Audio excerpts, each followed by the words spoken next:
Euh, Gazi TV, la chaîne du futur, la chaîne info, être resté tout seul. Ouh là là là là. Bon, je vais la laisser comme ça. Ah, j'ai failli me ramasser là, tellement j'étais comme l'équipe de France là, je me suis retrouvé à la renverse. Ah oui, on a l'équipe de France qui vient de s'incliner 2-0 en demi-finale de Coupe du Monde. Oh là là, on est tombé de haut, on s'est fait fracasser par les Espagnols. But de Yorozabal sur penalty à la 22e et but de Pedro Porro, j'ai oublié son nom. À la 60e, donc la France s'incline 2-0 dans ce match de Coupe du Monde demi-finale. Bon, allez, beaucoup de choses à dire. Euh, bon, bah, globalement, les Espagnols ils étaient supérieurs à nous. On va parler d'abord un petit peu statistique, de savoir si c'est normal tout ce qu'on a vu, tout ce qui s'est passé. Parce que l'Espagne, il y a un problème avec cette chaise. On va essayer de pas tomber à la renverse. Je vous ai dit, je suis dans tous mes états là. Élimination, demi-finale de Coupe du Monde, c'est pas évident, mais on va essayer de rester lucide et de faire le débrief. Je vais essayer d'être bref, rapide et concret comme d'habitude. Donc au niveau de la possession, la France c'est 55% je crois, et non, c'est pardon, 45% pour la France, 55% pour l'Espagne. Au niveau des passes, il y en a eu beaucoup plus du côté espagnol. À peu près 500 et à peu près 400 du côté de l'équipe de France. Au niveau de la précision des passes, pareil, 91% du côté espagnol, 88% du côté français. Au niveau des tirs, la France c'est 12 tirs, 4 cadrés. Les Espagnols c'est 14 tirs et 5 cadrés. Donc autant dire on a été battu sur tous les plans de jeu, dans tous les domaines de statistiques. On était à la ramasse, on était derrière. Et même sur le terrain, ça se voyait que l'équipe espagnole était supérieure à nous au niveau de la maîtrise du ballon.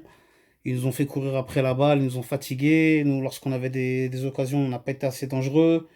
On a Mbappé qui a essayé, mais il n'a pas eu trop de réussite et il a été souvent pris au piège du hors-jeu. Par contre, il faut qu'on revienne d'urgence sur cette histoire de penalty, parce que moi, honnêtement, je pense que ça a cassé, bousillé le match. Bon, après, je vais pas me réfugier derrière l'arbitrage, hein. Mais honnêtement, pour moi, il n'y avait pas penalty sur cette action de Lamal parce que Dean veut dégager le ballon, il voit pas qu'il y a Yamal qui lui arrive derrière lui et Yamal, on le voit sur le ralenti, il est déjà en train de plonger avant même que Dean l'ait touché. Donc, et en plus, on ne fait pas intervenir la VAR. Mais bon, c'est pas grave. Franchement, je vais pas m'interniser là-dessus. Pourquoi? Parce que foncièrement, dans le jeu, ils étaient supérieurs à nous, les Espagnols. On l'a tous vu aujourd'hui. Donc, on s'est vu plus beau que nous ne l'étions vraiment. On a tous compté sur le général, le dictateur, pour nous sauver de toutes ces situations et nous ramener en finale. Et finalement, bah, on s'arrêtera en demi-finale. Bon, après, il faudra pas tout jeter par-dessus bord, hein. Faudra pas tout jeter. Il y a des choses quand même à garder dans cette équipe de France.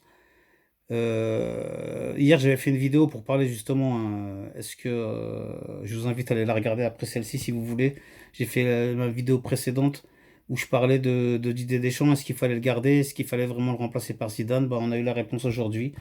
Là, il arrive à son point de saturation, là, Deschamps.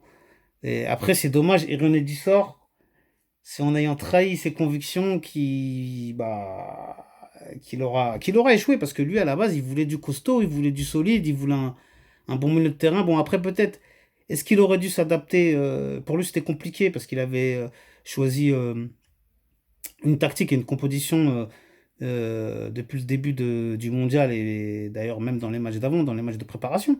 Donc, du coup, il ne pouvait pas du jour au lendemain changer la tactique. Mais moi, tactiquement, j'ai compris qu'il y avait un problème, surtout quand j'ai vu les deux équipes jouer. À la mi-temps, je me suis dit que Didier Deschamps, il allait faire entrer Koné et pour sortir Barcola, qui était pas trop dangereux côté français, parce que lui, c'était plus un joueur d'espace, mais là, il n'y avait pas beaucoup d'espace exploité. Donc, j'aurais plus fait rentrer Koné et sortir Barcola pour densifier notre milieu de terrain et bien évidemment, mettre Olysée à droite comme il joue au Bayern et mettre Dembélé à gauche qui a souvent joué à ce poste-là. Et pour ensuite attendre un peu et après faire rentrer Doué. C'est pas ce qui s'est passé. Lui, Deschamps, il a fait rentrer Koné, il a fait sortir Rabiot. Alors que moi, Rabiot, je l'avais trouvé très important en première période, c'était un peu le pendant de Fabian Ruiz. Donc j'ai pas vraiment compris pourquoi il avait sorti Rabiot. Bon, après, peut-être ça se justifie par le fait qu'il a, je crois, il était averti d'un carton jaune, donc peut-être il a eu peur qu'il prenne un rouge. Mais, c'était pour insister sur le fait que c'est dommage qu'il n'ait pas fait un réajustement tactique, Didier Deschamps, et qu'il soit resté focalisé sur ce 4-2-3-1. Bon, après, on a eu tous les entrants habituels, hein. On a eu Doué, Cherki. À noter que également qu'en première période, on a Saliba qui s'était blessé, la fameuse blessure au dos qui traîne depuis même avant la compétition. Là aujourd'hui c'était trop, il n'a pas pu tenir, il était obligé de sortir, il a été remplacé par Lacroix. Donc ça a été vraiment préjudicial pour nous, c'était vraiment une mauvaise soirée, on commence par un penalty, à perdre bah, un de nos arrières centraux qui fait partie des meilleurs arrières centraux au monde, même si bon bah voilà. Euh, Donc c'était une bérésina aujourd'hui, un jour de 14 juillet, c'est dommage, on a pris une défaite. Bon, j'espère qu'il n'y aura pas trop de répercussions, que les gens vont pas aller commencer à faire n'importe quoi dans la rue, hein. Vous savez, parfois ça part un peu en sucette. Qu'on perde ou que l'on gagne, il y a des excités qui en profitent pour faire n'importe quoi. J'espère que ça n'aura pas lieu. Bon, il faut savoir accepter la défaite. J'espère qu'on en reviendra plus fort. Il faut quand même ne pas négliger qu'arriver en demi-finale, c'était pas mal, même si on compte aller beaucoup plus loin.